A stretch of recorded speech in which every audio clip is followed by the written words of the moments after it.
FM capture effect is the complete suppression of the weaker signal when two signals on same frequency are simultaneously received by an FM receiver.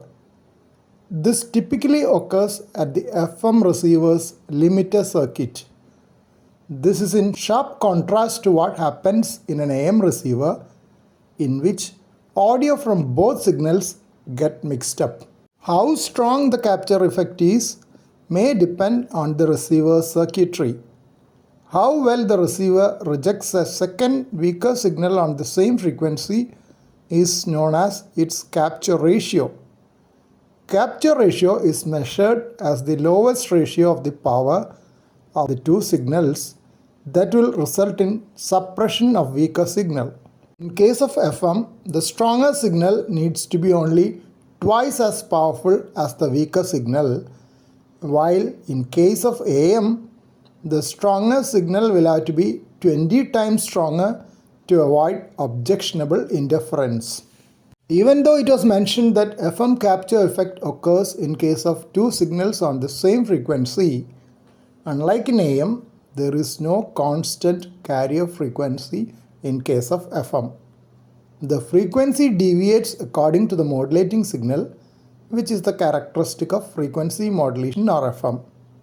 In AM or amplitude modulation, it is the amplitude of the carrier which changes with the level of modulation. Of course, there will be sidebands on either side in amplitude modulation.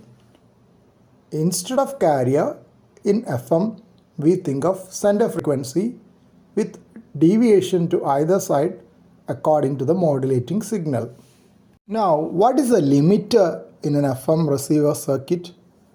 Limiter is a circuit which is used before the demodulator to limit too much variations in amplitude of the received signal, which might interfere with the FM detection circuitry. Thus, the limiter circuit flattens the peaks of FM signal before delivery to the demodulator. Limiter typically sees the weaker signal as an interfering signal compared to the stronger signal. Weaker signal produces fluctuations in the amplitude of the stronger signal received simultaneously. This fluctuation is removed as the peaks of the received signal are clipped by the limiter circuit. This clipping of the amplitude does not affect FM detection, as it looks only at frequency deviation and not at the amplitude of the signal, unlike in AM demodulator. When there is doubling in usual HF amateur radio transmission, when two operators inadvertently transmit on same frequency, we hear a garbled up voice, except when one station is extremely strong. But this is unlikely to occur in FM transmissions on simplex mode, repeaters or FM satellites. Only the stronger signal gets through while the other signal gets suppressed. Most of us who have traveled long distance would have noticed this in our FM radios. The radio suddenly switches from one station to another, operating on the same frequency in another city. Sometimes, when we follow a tortuous route in hilly terrain, the stations may switch between each other multiple times in a border zone. This is because in different terrains, the intensity of the received signal from the two stations varies, making one stronger than the other in certain regions and vice versa. Another important aspect of FM capture effect is while discussing the air band or communication between aircraft and the control tower.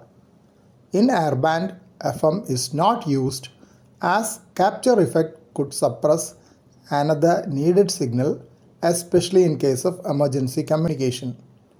Aircraft communication uses only AM. This facilitates break-in to an ongoing communication by the air traffic control or another aircraft.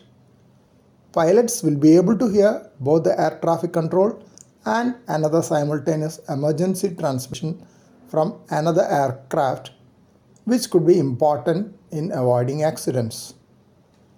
Another situation in which FM capture effect can become significant is in regions where multiple wireless FM mics operating on same frequency are operated in a small area.